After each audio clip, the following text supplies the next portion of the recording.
Hi friends, శివుడిని ఆది దేవుడు అంటారు. కాలాన్ని కూడా నియంత్రించగల ఒకే ఒక దేవుడు శివుడు. ఆయనకు జన్మం లేదంటారు. ముల్లోకాళ్ళ యొక్క ఆది మరియు అంతాన్ని చూడగల శక్తి శివుడికి మాత్రమే ఉంటుంది. అన్ని భూత ప్రేతాత్మలు ఆయన ఆధీనంలో ఉంటాయి. అయితే శివుడు ఎలా జన్మించారు అనే సందేశం మీకు ఒక్కసారైనా వచ్చే ఉంటుంది. దీంతో పాటు శివుడు లింగ రూపంలో ఎలా ఆవిర్భవించాడు, సృష్టి ఎలా మొదలైంది, శివుడి యొక్క శిష్యులు ఎవరు, వీటితో పాటు మరెన్నో ఆసక్తికరమైన విషయాల్ని ఈ వీడియోలో తెలుసుకుందాం. శివుడు జన్మకు సంబంధించి శివపురాణం ప్రకారం శివుడిని స్వయంభూ అంటారు. అంటే తానంతట తానుగా జన్మించడం జరిగింది అని అర్థం. శివుడు పంచభూతాలకు అధిపతి. శివుడికి జననం తప్ప మరణం ఉండదు. అందుకే అతనిని మృత్యుంజయుడు అని అంటారు. అసలు సృష్టి ఎలా మొదలైంది? విష్ణు పురాణాల ప్రకారం ఒకసారి ప్రళయం జరిగింది. అన్ని లోకాలు నీళ్ళల్లో మునిగిపోయాయి. విష్ణుమూర్తి శిరాసాగరంలో ఒక పెద్ద సర్పమైన ఆదిశేషం మీద విశ్రాంతి తీసుకుంటూ ఉంటారు. అప్పుడు తన నాభి నుండి ఒక తామర పువ్వు పుట్టింది. అందులో నుంచి బ్రహ్మదేవుడు పుట్టాడు. అప్పుడు ఆ బ్రహ్మదేవుడు సృష్టిని మొదలుపెట్టాడు. అలా సృష్టి మొదలైంది. అయితే శివుడు లింగ రూపంలో ఎలా ఆవిర్భవించారు?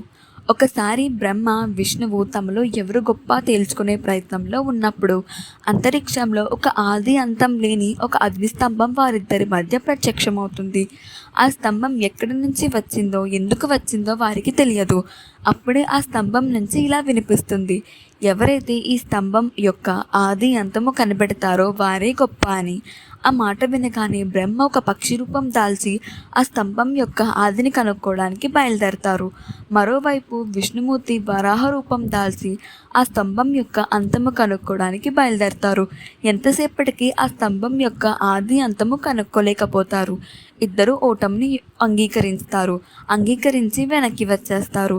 ఆ తరువాత శివుడు లింగ రూపంలో ప్రత్యక్షమవుతాడు. అలా శివుడు లింగ రూపంలో ఆవిర్భావం జరిగింది. శివుడిని ఆది గురువు అని అంటారు.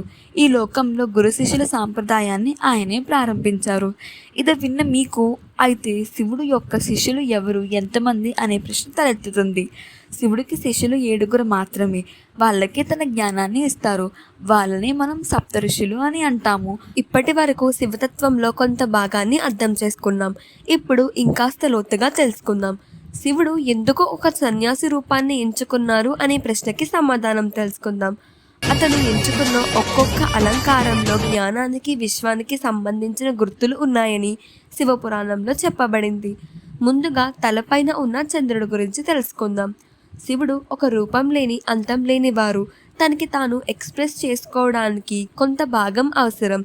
అందుకే సంపూర్ణ చంద్రుడు కాకుండా నెలవంక మాత్రమే ఉంటుంది. అక్కడి నుండి ఆదియోగ రూపం మొదలవుతుంది. ఆ తరువాత చేతిలో డమరుకం. ఈ డమరుకం విశ్వాన్ని సూచిస్తుంది.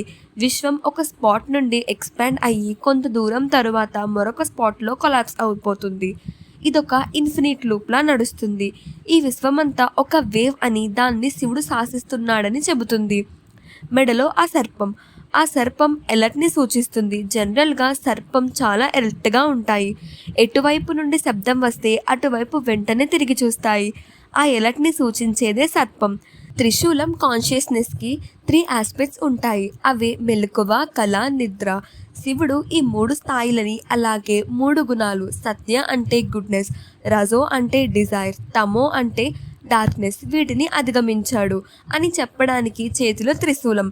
గంగా జ్ఞాన సంపద అని చెప్పడానికి ఆవిడని శివుడు తన తలపై కట్టడి చేశారు. 3వ కన్ను అవగాహన అంటే అవేర్నెస్కి సంకేతం. శివుడు కైలాసంలో ఉంటాడు, శ్మశానంలో ఉంటాడు. కైలాసంలో వేడుక వాతావరణం మాత్రమే ఉంటుంది, కానీ శ్మశానంలో అంతం అంటే శూన్యం మాత్రమే ఉంటుంది.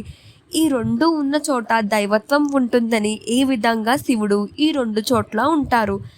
ఆకాశం అంతా నీలిరంగులో వ్యాపించి ఉంటుంది. అంతా శివమయం అని ఇండికేట్ చేయడానికి ఋషులు శివుడిని నీలిరంగులో చూపించేవారు. ప్రతి మనిషిలో దేవుడు ఉంటారు. అంటే ప్రతి ఒక్కరిలో కాన్షియస్నెస్ ఉంటుంది. దానిని మనం ఎక్స్పీరియన్స్ చేయడానికి జ్ఞానం చేస్తాం. ఇక్కడితో అయిపోలేదు. మనం తెలుసుకున్నది గోరంక. వేరే పురాణాల్లో వేరే దేవుళ్ళని ఆదిదేవుడిగా ఎందుకు చెప్పారో అవన్నీ నెక్స్ట్ వీడియోలో తెలుసుకుందాం. ఇలాంటి మరెన్నో వీడియోల కోసం మన ఛానల్కి సబ్స్క్రైబ్ చేసుకోండి.